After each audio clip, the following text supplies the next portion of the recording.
आजम ने calendar year में बतौर कप्तान ज्यादा नसीब सेंचुरियां स्कोर करने का आलमी रिकॉर्ड बराबर कर दिया। बाबर के 24 50+ स्कोर्स में 7 सेंचुरियां और 17 नसीब सेंचुरियां शामिल। रूकी पुंटंग ने भी 2005 में 24 50+ स्कोर किए थे।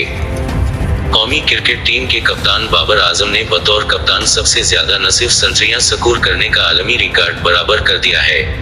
बाबर आजम एक साल में सबसे ज्यादा इंटरनेशनल 50+ स्कोर करने वाले पाकिस्तान बन गए।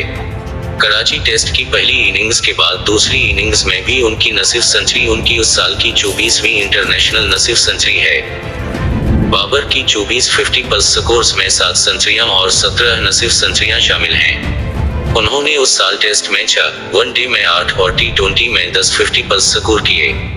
याद रहे कि कमार संगाकारा ने 2014 में 25 जबकि रूकी पुंटंग ने 2005 में 24 50+ स्कोर किए थे। सौरव गांगुली और जो रूट भी एक कैलेंडर साल में 23 50+ स्कोर्स कर चुके हैं।